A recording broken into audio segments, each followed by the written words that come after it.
So with that, all you see are cultural norms that are not your own, but they're seen as normal and regular. And I mean, even just little small conversations with the girls, and they're talking about, hair or something. And then I throw in my 2 cents and it's different. So I think it's very important to shine a light on your culture and there is no normal. We're all so beautiful and need to be celebrated wherever we come from and whoever we are. Hi, everyone, and welcome back to Couched in Color with Dr. Alfiee. It is such an honor to have my guest here today. She was referred to me by someone very close to her who also happens to work with me, and I'm just so happy that Lexi, shouts out to Lexi, made such a good match. Like, she was a really good matchmaker for this episode. And so who I want to introduce you to is a member of the Halawa-Saponi tribe.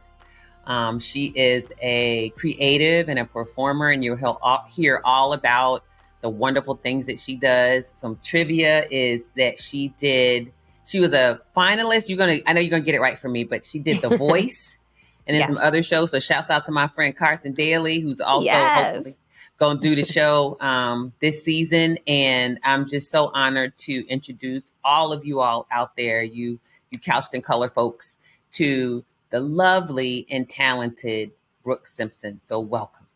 Thank you so much for having me, Dr. Alfiee. I'm so honored to be here.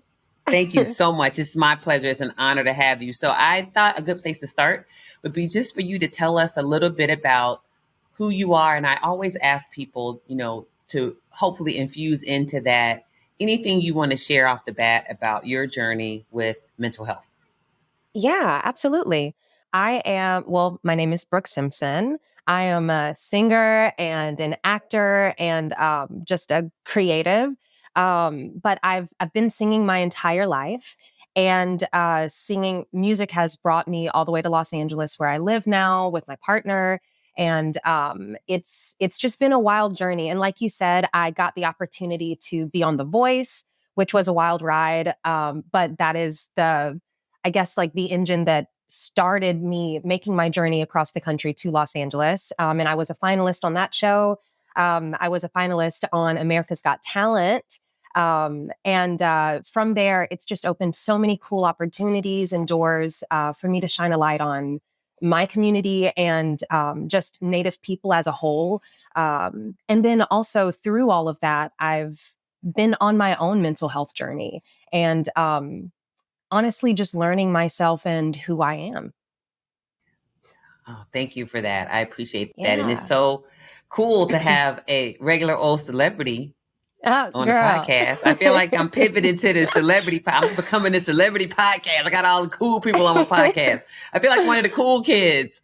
You are the cool kids. I love it. Thank you. So I would love to dive in a little bit so I'll share one thing that I heard from Carson directly. He shares this a lot publicly.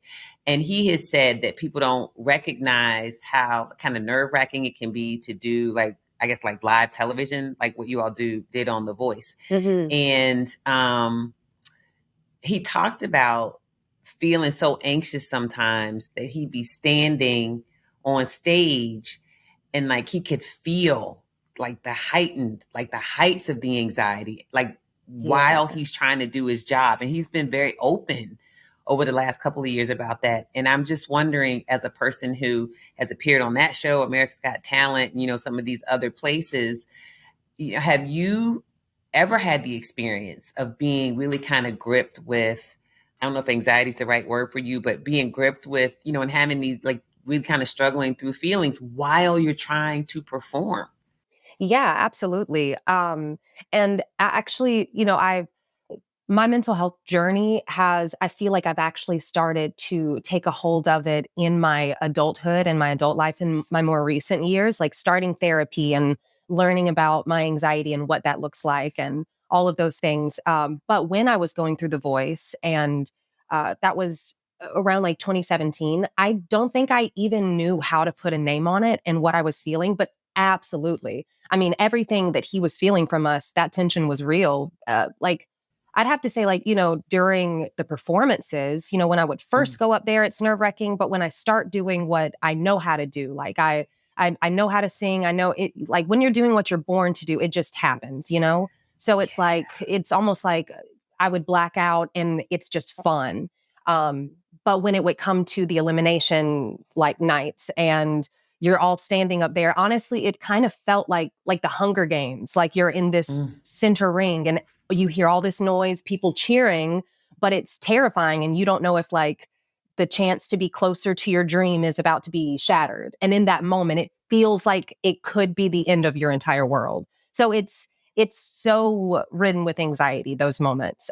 Same thing with America's Got Talent and doing that um, after being through The Voice and having experience in a process similar to that, um, it made me more prepared for it, but also it didn't change the amount of anxiety it would bring. And then also, just with the different doors that have opened since those opportunities, like having the opportunity to work with Nike and Seven, which is the Native American branch of Nike, Oh my and doing those interviews for that campaign, or even like right now, I'm in the middle of making my Broadway debut in the revival of 1776. I know.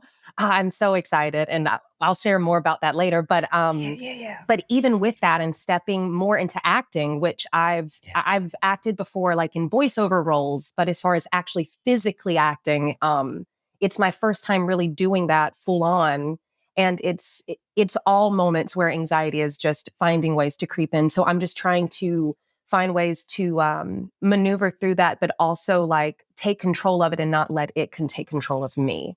You know? Amen. Yeah. Yeah. Though 100%. I'm an anxious person as well. And I think in my family, in a being in a Black family, I don't know. I think because I'm a Gen Xer, it was different in the sense that these were not conversations that I grew up having. Like I Hmm. don't even know, like you said, I don't know if I even had a language for what I was Yeah. feeling when I was much younger.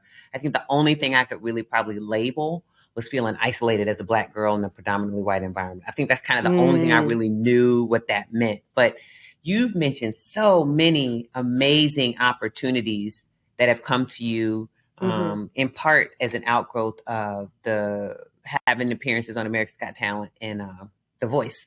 And so I would love to hear one that you mentioned that I feel like I really want to dive into first. There are many, there are a bunch, is the N7 campaign. Can you talk to us? Yeah. I mean, I'm kind of familiar, but can you talk to us a little bit about what that is overall and what that's been like for you specifically, Yeah. to be a part of that? Yeah. Absolutely. It's been an honor. And something that a lot of people don't know is Nike has a branch that is specifically all Indigenous designs, and it's all to promote like Indigenous youth wellness and mental health, and keeping them active and furthering them in their futures and their communities. So it's really beautiful what they're doing. And actually, how I got in contact with Nike and Seven when I first met their general manager and overseer. It was when I was on The Voice, and Taboo, who is from the Black Eyed Peas, and he's Indigenous as well. He I didn't know that. Yes, he is, and he You know what? I made a wrong assumption about what his ethnicity was, and I'm sure I'm not the only person who made that erroneous assumption. So I'm glad you clarified that. I did not know that. yes, he is Indigenous. What nation or tribe he's from, I can't remember off the top of my Okay. head. Okay. But he is, and he's incredible. When I met him when I was on my time on The Voice, and he was just so Yeah. supportive of me, and was kind of like an Indigenous big brother through all that. Yeah. But Like he that's can, family. Like when you yeah, see your group represented, it's exactly. like, oh, I'm gonna take care of you because you are family. Yeah. Exactly. It's like we had never met Yeah. before, but automatically just kinfolk. Yeah. Yeah. But he introduced me to the general manager of Nike and Seven. And from there, we just had a relationship and just kept in touch. And, if they would make a new launch, they would send me stuff so I could help promote it on my page, stuff like that. But it was last year when we had a phone call and he said that they were going to have their first global campaign for N7, and they were looking for different people to be beacons for this campaign. And I was one of the people they reached out to. And what was really unique about that was, they reached out to all Indigenous creatives and artists in different fields, but more so it was in the athletic field because, of course, it's Nike. But I was the only person like that was a singer or a performer that they picked. And I thought that was so important because I know that being active and staying active physically is so important to your mental health. But also that can look different for different people. Like I like staying moving, but I've never been a sports girl. Honey, I just sang at the Dodgers baseball game last night, sang the national anthem. I don't know what was happening when the ball was being thrown, but I was standing up and screaming, "Let's go team," right? Like sports is not my ministry. However, when it comes to being able to move on stage, like my idol's always been like Beyonce, growing up and watching her. So I want to be able to stay where I can move and perform and not be hindered on stage. And I want people to know that staying active can look different for everyone. So that was really cool. I got to be a part of that campaign, and not only be a part of it, but for our part of the filming, we did it in my hometown where I grew up on my tribal grounds. So it was really beautiful. We did it in the arena where we hold our annual powwow every year to celebrate our tribe. And I decided to join me in the campaign, with Nike's okay. I wanted to ask women and girls from my tribe of different ages, because as far as who made me the woman I am today, I think of the women in my tribe that poured into me, and the community that I made with those women, like my mom, my sister, my aunts, my grandmothers, rest in power. Like the different elders in the tribe, my cousins. I think of those women and even how what they taught me is rooted in my creativity today, like the dresses I would wear in powwow or the jewelry I would wear, that my family would make for me or teach me how to make, or the dances I would do. It's all reflected in my creativity and bleeds into it today, because it's my foundation and who I am. So it was important to me to show their faces. And the campaign slogan was, "See, when you see me, you see us." But because I am a vocalist, when I said it, I said instead, "When you hear me, you hear us." Um, and it also rang so true, not only just because I sing, but because I feel like Indigenous voices have been silenced for so long. Um, for so long, our history and what Indigenous people have gone through, um, and even what we're still struggling with today. I mean, just one, not even small thing, but thing that we don't talk about enough is how like the largest number of women that go missing in this country are Indigenous women, and no one talks Indigenous about women, it. that's right. That's right. But with that, we're silenced a lot of time, but still we have that resilience. So yeah, being a part of that campaign, it was so special. It was so empowering. And it was also just another reminder of like everything that I do with my career, I want it to always shine a light back on my people, because, um, growing up, I didn't have someone that looks like me, to look up to on stage. I would look and see all these pop divas that I adored. Like I'm obsessed with Beyonce, with Cher, with Britney, with Christina. Like, I mean, all these people. And all I can think is like, man, but I wish one of them like was like me. So, but instead of waiting for someone to make room at that table for me, I decided to just make my own room for the table. I'll build my own table All if I right have now. to. That's it. Yeah. And even when times get hard or anxiety builds up, that's another thing that I remind myself, that this is for the next generation of Indigenous youth to have someone to look up to, so they can say, "Oh, wow, I can do that too. There is space for me there." Yes. I have always appreciated this idea in many communities of color that when we do things, we recognize that we're doing them for us and we're doing them for people we may never see, people we Yeah. may never know, people we may never have the opportunity to meet, or be with like one-on-one and personally. Yet we know that because we're all connected, from our communities, that the work is important and it motivates us to do it. It motivates us to show up. It motivates us to try to do the right thing by people in our community. So, for example, thinking about the whole idea of you translating the Nike slogan from see to hear, right? And everything that conjures up. And then thinking about you going back to ask, okay, Nike, I know you picked me, and I want to bring all these people with me, right? All these women. I want to make sure people understand that Indigenous women are here. Yeah. That women from my community specifically are here. We want our people to be visible, because there's been so much of our history in the United States where Indigenous people have been made invisible. I always tell people it's not that we are marginal as people of color, it's that we're marginalized. Yes. And that there are deliberate efforts to push us to the margins. There are deliberate efforts. We are not marginal, we are marginalized. Yes, I love that. Right? Yeah. That's not a choice. So, I have this thing I tell people where we don't call African Americans formerly slaves, right? Slaves is like a trait, right? That's not a trait of who you are. That is a state that you were placed in temporarily, right? Now, any one moment is a state of a moment too long, but the idea is don't call people slaves, because they didn't choose that, right? That was chosen for them against their will. So I think there's something to the power of this idea of visibility. Like I can recount recently, I worked on this big project, big media project. And if I say it, everybody's gonna know what I'm talking about. So I'm not even gonna say it. But my team that I mentor, we made a really big misstep around Indigenous culture. And 2 Indigenous young women called us on it. And, because I'm the sort of the senior person in the group, I volunteered, and I'm not a saint, but I said, okay, explain it to me, and I made a point of saying, you do not owe me an education.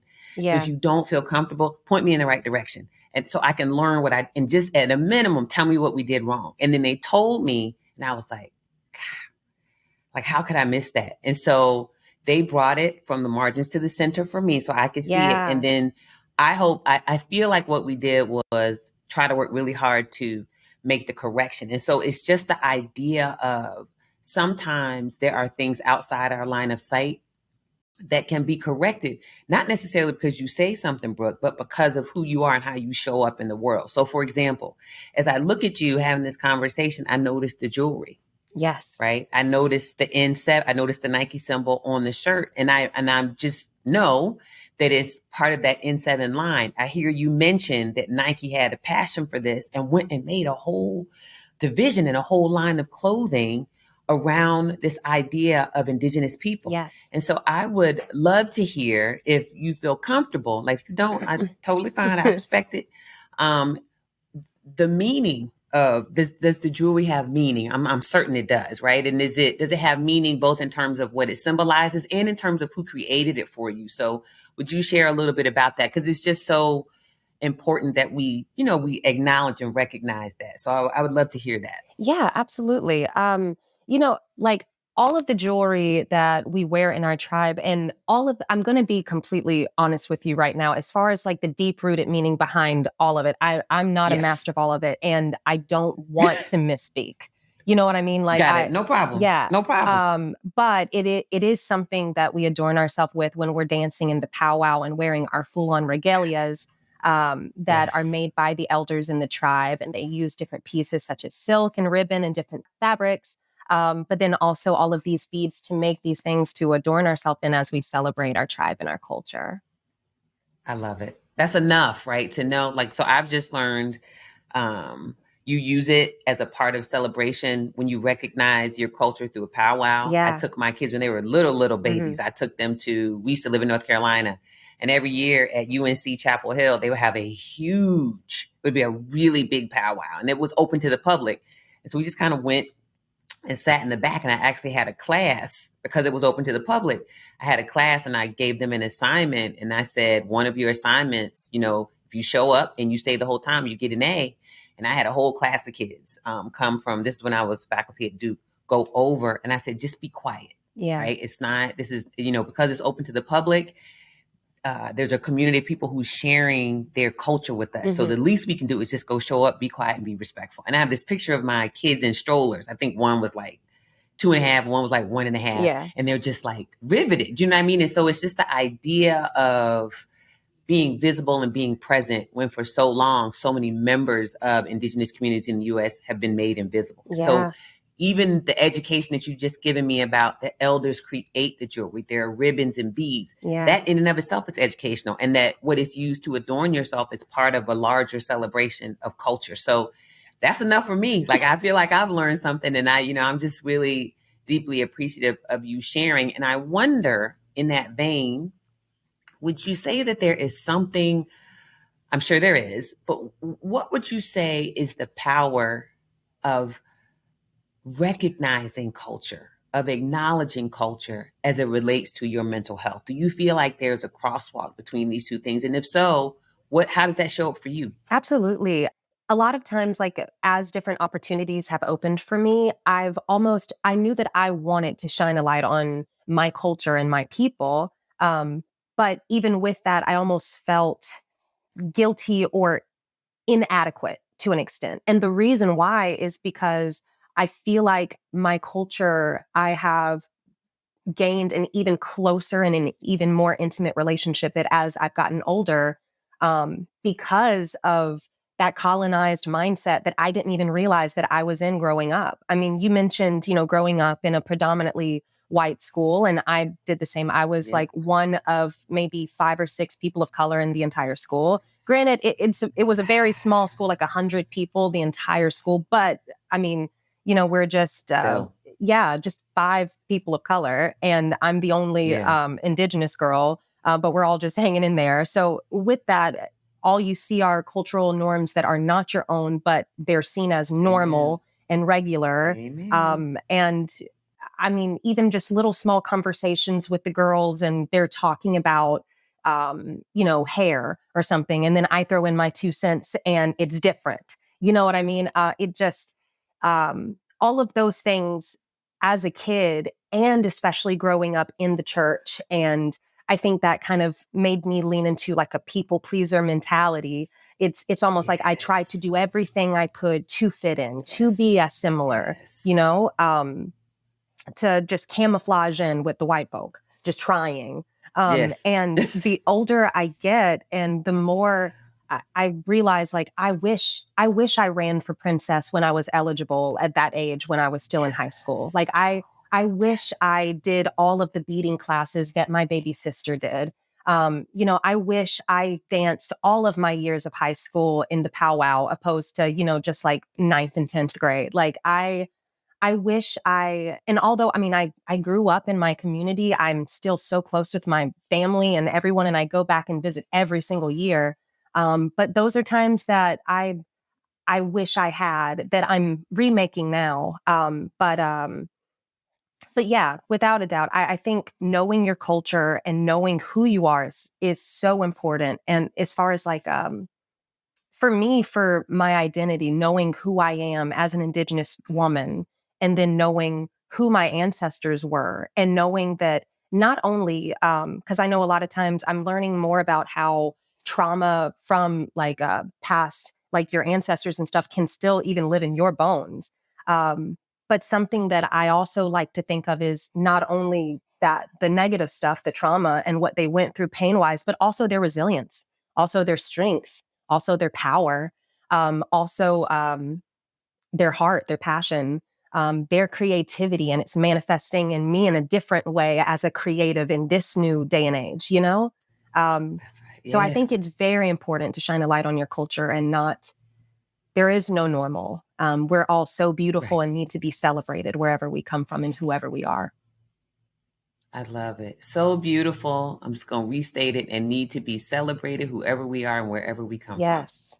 Right? That's the pull quote, right? That's the quote that we got to get it on a social media and like stick it out there, because we want people to see it. And I wonder, for you, looking back, like as an adult and having all the success that you've had, and we got to talk about the Broadway debut before we jump off. But so we're going to put that on the shelf. We're Yeah, going to yeah. bring it back off the shelf. But I wonder, what do you feel like would have made the difference? Just looking back, like Hmm. if you could give that 14, 15-year-old Brooke anything to help her know girl, go run for princess.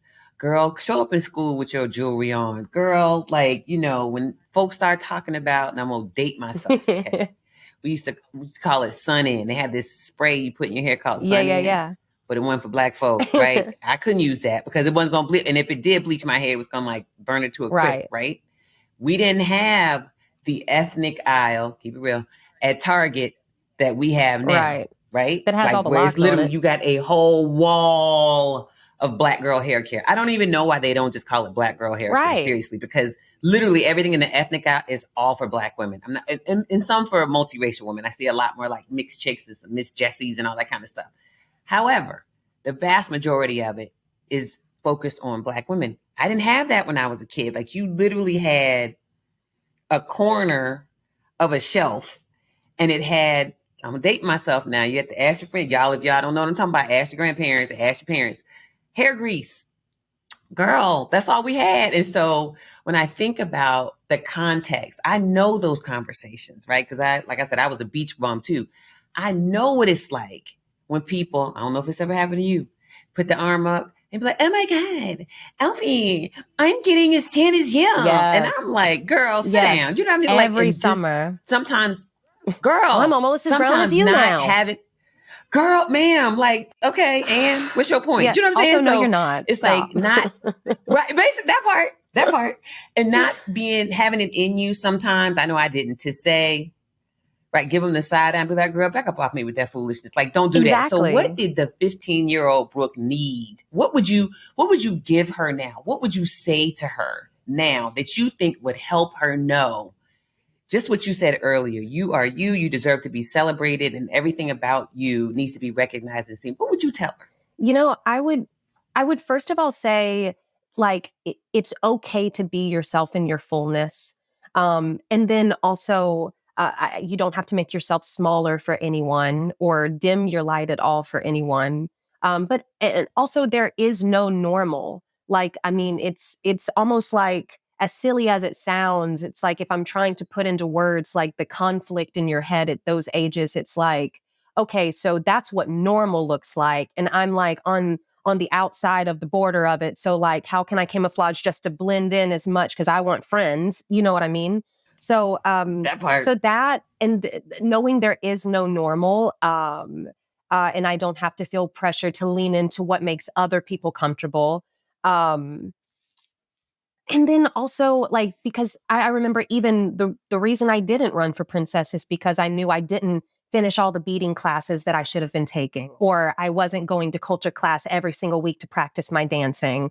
And I knew that so many other girls were working so hard towards representing our tribe as princess.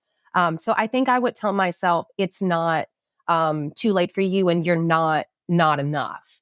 Like you're still someone who could make your tribe proud and represent them, you know? So all of those things, like, just don't worry.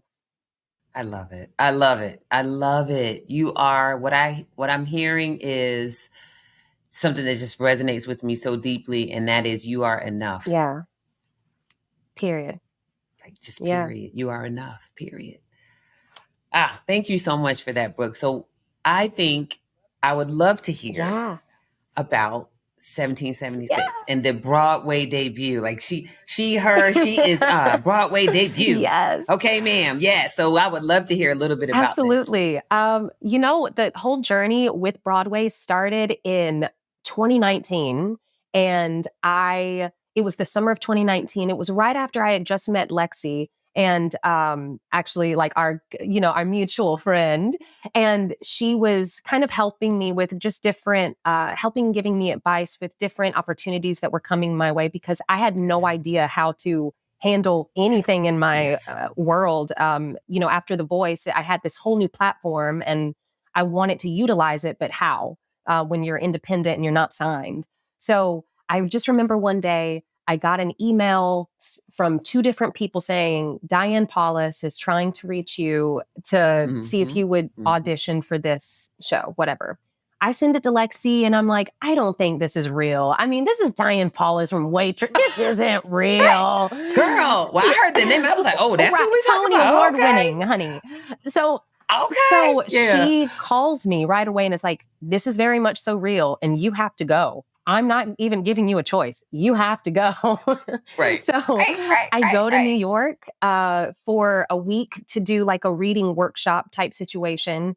And it was almost as if black and white went to color. I mean, from the moment that the lead in the show, Crystal Lucas Perry, who is so phenomenal as an actor. I don't know if you have ever seen that woman perform, but she No. is otherworldly.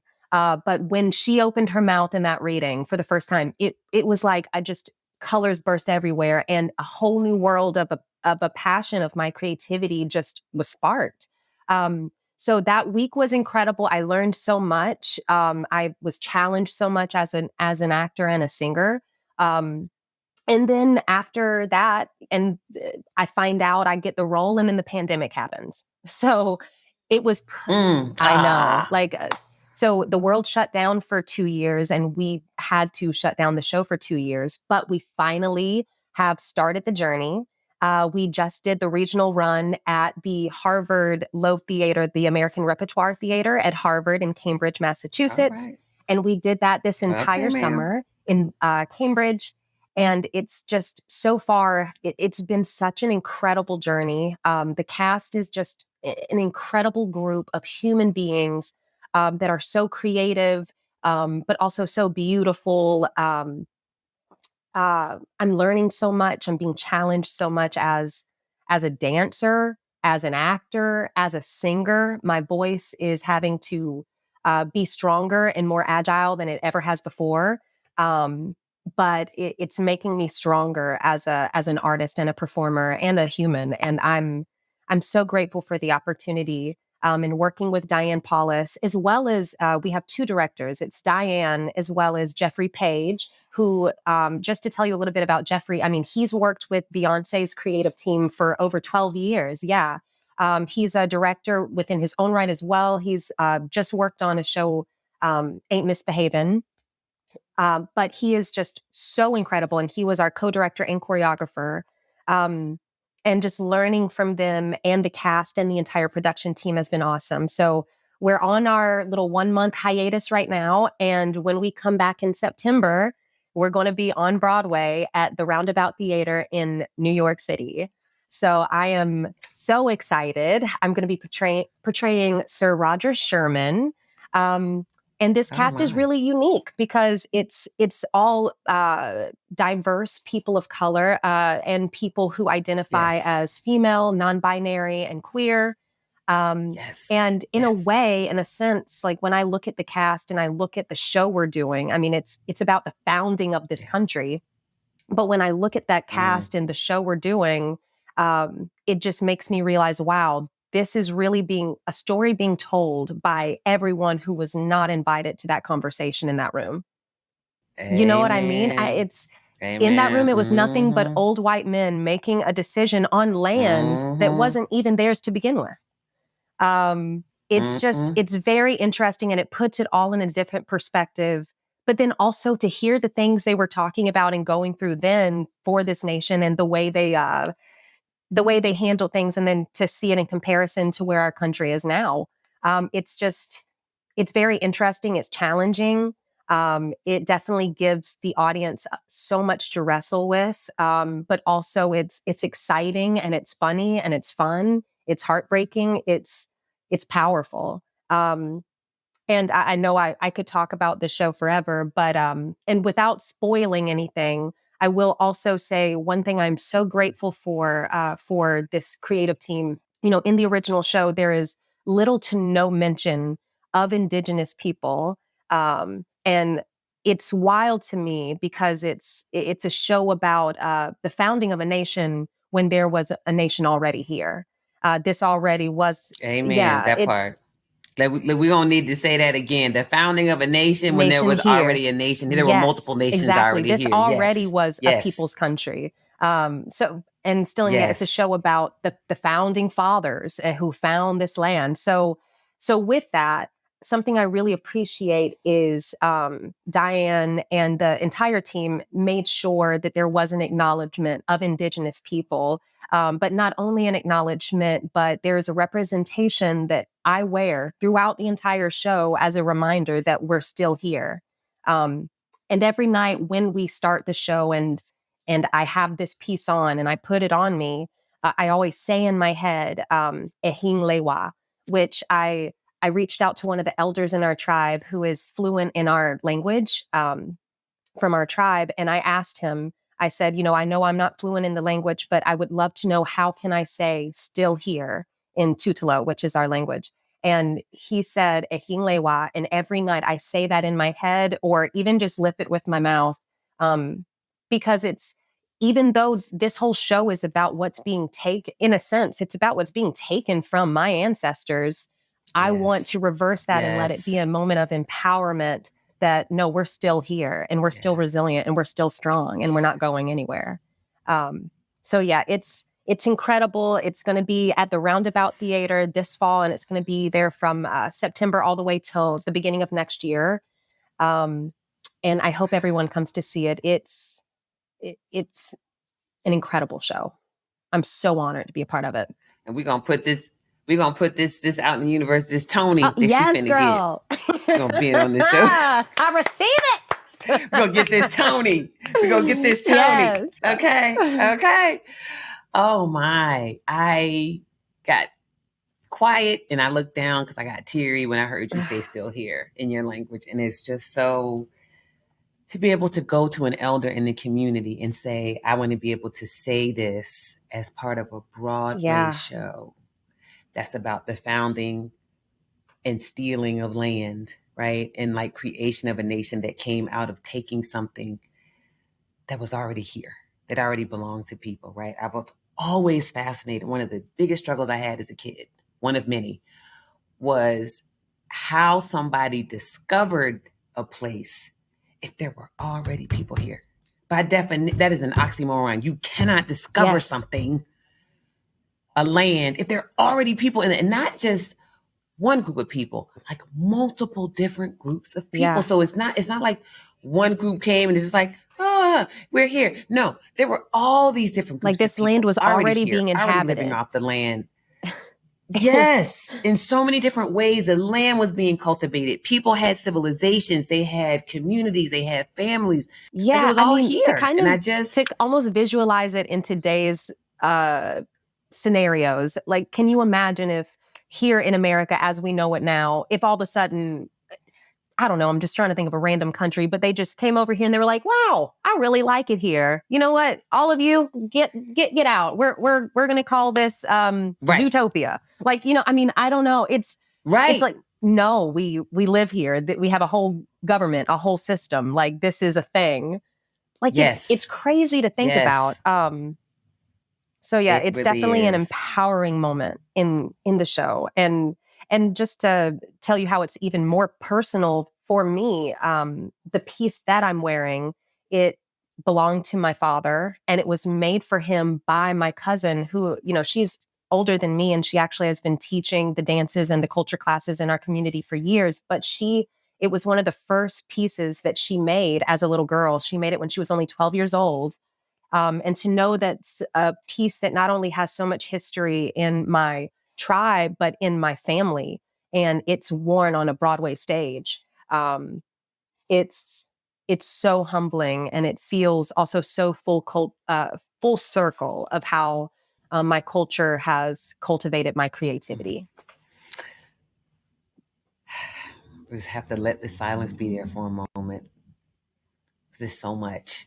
There's so many threads, right? The whole time you're talking, I'm holding in my heart Grandma Rena, who I shared with you before we started, is Mississippi Band of Choctaw. I just hold her in my heart because I think what must it have been like for her to leave everything that she knew, right? When you talk about like the 40s and the 50s to go marry this African-American man, and she's no longer part of the community that she was a part of because, segregation. Like people just, it's not right, but that's how it was. And so I think about her, right? I think about your father. I think about the family member who made that for him when she was a baby, right? And that you now carry that with you and represent all those threads of your lineage and of your heritage for all the rest of us to have the benefit of basically consuming. Yeah. And it's just so powerful. So I so deeply appreciate that. And I'm going to make it a point. You told us how long you're going to be on Broadway. I'm going to figure out how to get Yes. myself up there and come see this show because it just feels like it's so moving and powerful. And shouts out to Jeffrey Page and Diane Paulus for creating space, Yes. holding space for that Yes. reality, for your reality, for the reality of Indigenous people in this country, because you can't talk about 1776 and not talk about Indigenous people and the disenfranchisement of Exactly. Indigenous people. You can't avoid the conversation of the legacy and history of slavery. Like, you cannot do the subjugation of whole entire groups of people. You can't. And so Yeah. I'm just grateful that they created space for it, because that's what you do when you have power. You have to use your power for good. And so Paulus and Paige said, okay, we're going to create this space for this. And I'm so grateful that that's there, because it's important for us to remember. So, Brooke, I want to tell you, it has been a pleasure to have you on this Thank you so podcast. much. Lexi told me, she was like, you're going to love her. You're going to love her. You're going to, Lexi, you're going to love her. And 100%, I absolutely adore you. You are a phenomenal human being. I adore you. Yeah, absolutely. I receive it. You are truly a phenomenal human being. And I wish you all the best with your career. And I will keep watching you to, through N7 and some of these other places that you're showing up, and just keep remembering who you are and what you represent. And the 15-year-old girl who didn't feel like she could be, or the 13 or 14-year-old who didn't feel like she could be princess, well, she's a princess now. And, the young girl who Yes, didn't honey. feel like she was supposed to have the conversation with the other kids, as, being isolated. And now here you are. Think about that, front and center on Broadway at the beginning of this show. So some of them people you went to school with, guess what? Now they're going to have to come see you front and center on stage. And that's how it should be. That's how it should be, girl. Look, they owe you that. And so before we close, I play this game. It is whatever comes to mind. 75, 80% of the time, I remember to do it. And I definitely want to do this with you. And so I ask 5 questions, very simple one-word questions. And you just tell me the thing that's on your heart or the thing that comes to mind in response to the question. Okay? Ooh, It's okay, simple. I promise. It's really not. You might have to think, but it's really not. It's not that. Like, it's, okay. Yeah, I'm not going to throw no tricks at you. All right. So the first question is who? Who? Me. Okay. Amen. Yes, ma'am. That's it. It's that simple. You can see where it's going when I keep going. What? I feel like you're going to say why next. But I'm trying to think what. There's a lot of places that my mind could go for this what. I'm going to say the word love. Beautiful. Where? Can I give 2 answers? Absolutely. Okay. Me, but then also everywhere. Amen. It has to start here, but I want it to leak out everywhere. Amen. Yeah. When? Always. Hey. All the time. How? This one also might be more than one word. It's all right. Authenticity.